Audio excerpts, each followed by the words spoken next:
Hello শিক্ষার্থী বন্ধুরা, কেমন আছো তোমরা? আশা করি তোমরা অনেক অনেক ভালো আছো। এই পর্বে আমি তোমাদের তৃতীয় শ্রেণীর আমার বাংলা বইয়ের পাঠ ১১ আনন্দের দিন এই গল্পটি নিয়ে আলোচনা করব। অর্থাৎ এই পাঠে আমরা স্কুল থেকে বন্ধুদের সাথে ঘুরতে যাওয়ার বা বনভোজনে যাওয়ার মজার একটি গল্প পড়ব। আচ্ছা, তোমরা একটু চিন্তা করো, প্রতিদিন তোমরা স্কুলের ক্লাস করো, তো ক্লাস করতে করতে হঠাৎ একদিন যদি তোমাদের শিক্ষক বা শিক্ষিকা বলেন যে আজ আমরা ক্লাস করব না, সবাই মিলে ঘুরতে যাব, তখন তোমাদের কেমন লাগবে? তো স্কুল থেকে বন্ধুদের সাথে বাসে করে ঘুরতে যাওয়ার মজাই কিন্তু আলাদা, তাই না? বাসে সবাই মিলে গান গাওয়া, নতুন জায়গায় গিয়ে অনেক কিছু দেখা এবং মাঠে গোল হয়ে বসে গল্প করা, এসব মিলিয়ে দিনটি কিন্তু সত্যিই অনেক আনন্দের হয়ে ওঠে। তো যাই হোক, চলো এবার আমরা সরাসরি আমাদের বইয়ের পাতায় চলে যাই। তো বইয়ের প্রথম ছবিতে তোমরা খেয়াল করো, ক্লাসের আপা বা শিক্ষিকা এসেছেন এবং ছেলেমেয়েরা খুশিতে হাত তুলে আনন্দ করছে। চলো আমরা গল্পটা পড়ি। এখানে কি লেখা আছে? ঘন্টা বাজতেই ক্লাসে এলেন আপা, বললেন, তোমাদের জন্য আনন্দের খবর আছে, আমরা স্কুল থেকে ঘুরতে যাব। ক্লাসের সবাই আনন্দে হই হই করে উঠল।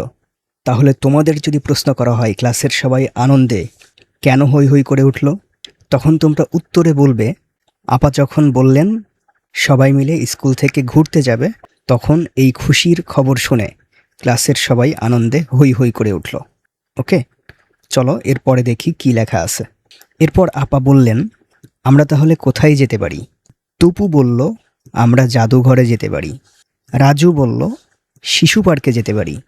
তুলি বলল, আমরা লালবাগ কেল্লায় যেতে পারি। তো এরপর আপা অন্যদেরও মতামত জানতে চাইলেন। বেশিরভাগ শিক্ষার্থী লালবাগ কেল্লায় যেতে চাইল। ঠিক হলো, পরের শনিবারে যাওয়া হবে। মিলি বলল, আপা আমি তো যেতে পারবো না, আমি ঠিকমতো হাঁটতে পারি না। এরপর আপা কিছু বলার আগেই তুলি বলল, তাতে কি হয়েছে, আমরা তো আছি, আমরা তোমাকে সাহায্য করব। আপা সবার মধ্যে দায়িত্ব ভাগ করে দিলেন। তারপর বললেন, সকাল 10টার মধ্যে সবাই চলে আসবে। স্কুলের পোশাক পরে আসতে হবে, সঙ্গে পানি, কলম ও নোটবুক নিয়ে এসো। চলো এর পরের পৃষ্ঠায় দেখি শনিবারে কি হলো। শনিবার সকালে সবাই স্কুলের মাঠে জড়ো হলো। সবার মনে আনন্দ, আজ ঘুরতে যাবে। সারি বেঁধে একে একে সবাই গাড়িতে উঠল। আপা রাজুকে সবার নাম লিখে রাখতে বললেন। তুলি গাড়িতে উঠল মিলিকে নিয়ে, অন্যরাও সাহায্য করল। এরপর গাড়ি ছাড়ল, গাড়িতে সবাই অনেক আনন্দ করল। একসময় গাড়ি লালবাগ কেল্লায় পৌঁছে গেল। আপা সবাইকে ধীরে ধীরে নামতে বললেন। তো ছবিতে দেখো লাল রঙের কত সুন্দর একটি পুরনো ভবন, এটাই লালবাগ কেল্লা। চলো এবার আমরা একটু নিচে যাই। আপা ঘুরে ঘুরে কেল্লার সব কিছু দেখাতে লাগলেন। সবাই নোটবুকে লিখতে লাগলো। তো তারা কি কি লিখলো? মূল ফটক, ফুলের বাগান, পরী বিবির মাজার, 3 গম্বুজ মসজিদ, টিলা, পুকুর, দরবার হল, জাদুঘর, প্রাচীন আমলের পোশাক, প্রাচীন আমলের অস্ত্র এবং প্রাচীন আমলের মুদ্রা। তো ডান পাশের ছবিটি তোমরা খেয়াল করো, দেখো বাগানের সামনে একটি সাইনবোর্ড দেওয়া আছে, ফুল সেরা নিষেধ। আমাদের সব সময় খেয়াল রাখতে হবে, কোথাও ঘুরতে গেলে সেখানকার ফুল বা গাছপালা নষ্ট করা যাবে না। চলো এর পরের পৃষ্ঠায় দেখি কি লেখা আছে। লালবাগ কেল্লা দেখা শেষ হলো। আপা সবাইকে নিয়ে কেল্লার মাঠে গোল হয়ে বসলেন। বললেন, কেমন লাগলো? সবাই একসাথে বলল, খুব ভালো। আপা বললেন, কে আমাদের গান শোনাবে? মিতু ও রাজু গান গেয়ে শোনালো। এবার ফিরে যাওয়ার পালা। সবাই সারি বেঁধে গাড়িতে উঠল। রাজু তালিকা দেখে সবার নাম মিলিয়ে নিল। গাড়ি আবার রওনা হলো। দিনটি খুব আনন্দে কাটলো। এবার গল্পের নিচে তোমরা দেখো, এখানে লেখা আছে শব্দ শিখি। চলো নিচের এই শব্দগুলোর অর্থ আমরা জেনে নেই। জাদুঘর মানে হচ্ছে যেখানে ঐতিহাসিক গুরুত্বপূর্ণ জিনিস প্রদর্শনের জন্য রাখা হয়। শিশু পার্ক, শিশুদের খেলার ও ঘোরার জায়গা। কেল্লা মানে হচ্ছে দুর্গ, যা শত্রুর আক্রমণ থেকে রক্ষা পাওয়ার জন্য বানানো হয়। দায়িত্ব মানে হচ্ছে কাজ। নোটবুক মানে হচ্ছে লেখার ছোট খাতা। ফটক মানে হচ্ছে সদর দরজা। মাজার মানে হচ্ছে বিশেষ ব্যক্তির কবর। গম্বুজ মানে হচ্ছে গোলাকার ছাদ। টিলা মানে হচ্ছে উঁচু জায়গা। প্রাচীন মানে হচ্ছে পুরাতন। পয়সা মানে হচ্ছে ধাতুর তৈরি মুদ্রা। তো তোমরা এই শব্দগুলোর অর্থ মুখস্থ করে ফেলবে, ওকে? কারণ অনেক সময় এগুলো পরীক্ষায় চলে আসতে পারে। চলো এবার আমরা পরের পৃষ্ঠায় দেখি কি লেখা আছে। এখানে আছে অনুশীলনী। 1 নম্বরে আছে বাক্য লিখি। এখানে কিছু শব্দ দেওয়া আছে যেগুলো দিয়ে আমাদের বাক্য তৈরি করতে হবে। তো প্রথমে আছে মতামত। তো মতামত দিয়ে আমরা একটা বাক্য তৈরি করতে পারি এরকম, যে কোনো কাজ করার আগে সবার মতামত নেওয়া উচিত। এরপর আছে জাদুঘর। জাদুঘর দিয়ে আমরা বাক্য লিখতে পারি, আমরা গত শুক্রবার জাদুঘর দেখতে গিয়েছিলাম। এরপর আছে নোটবুক। নোটবুক দিয়ে আমরা এরকম বাক্য লিখতে পারি, আমি আমার নোটবুকে ভ্রমণের কথা লিখে রেখেছি। এরপর আছে প্রাচীন। প্রাচীন দিয়ে আমরা লিখতে পারি, লালবাগ কেল্লা একটি প্রাচীন দুর্গ। তালিকা। তালিকা দিয়ে আমরা লিখতে পারি, রাজু বন্ধুদের নামের একটি তালিকা তৈরি করলো।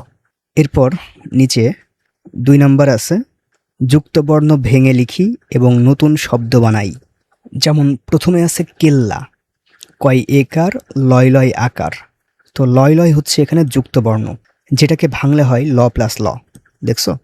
তো এই লয় লয় দিয়ে আমরা যদি একটা নতুন শব্দ বানাতে চাই, আমরা লিখতে পারি উল্লাস। এরপর আছে ঘণ্টা।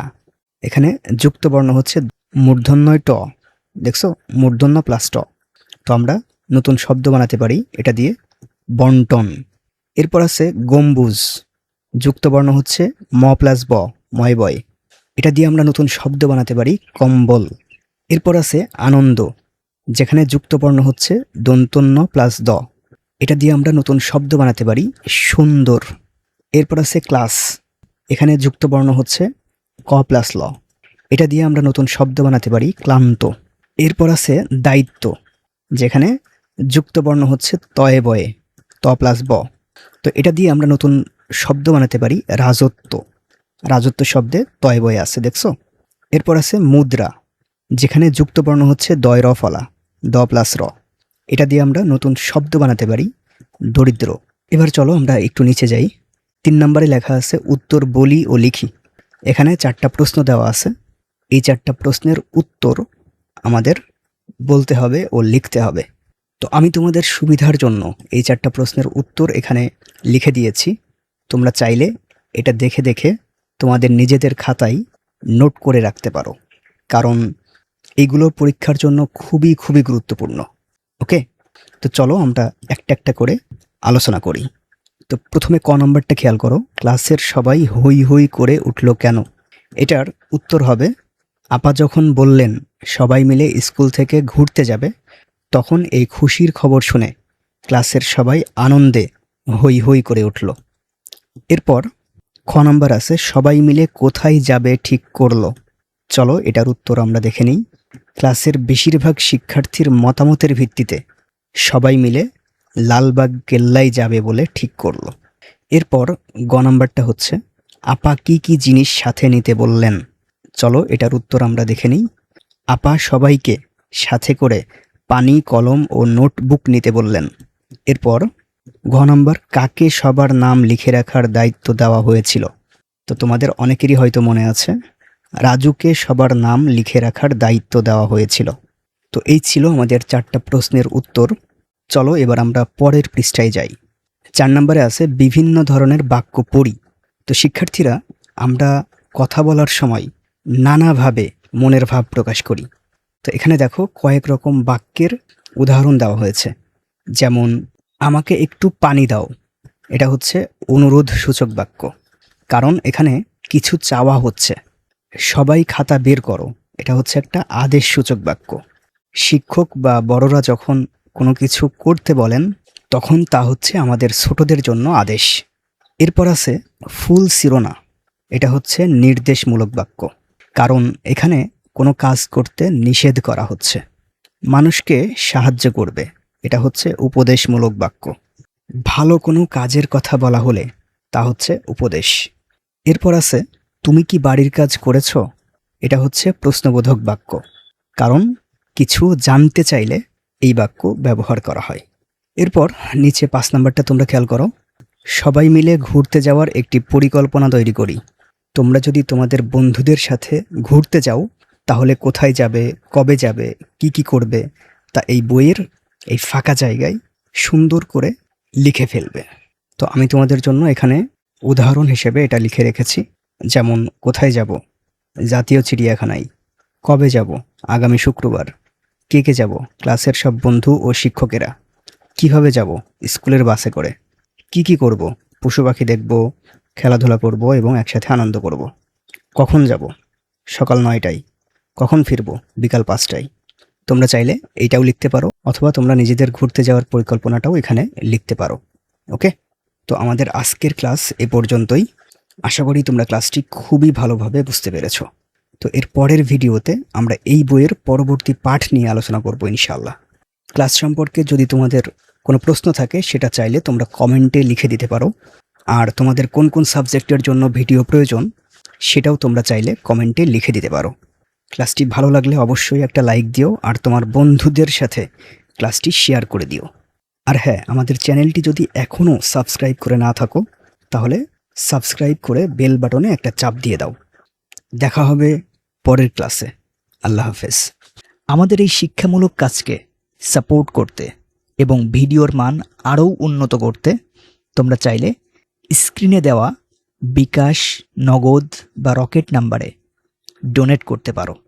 সবাই ভালো থাকো, সুস্থ থাকো। আল্লাহ হাফেজ।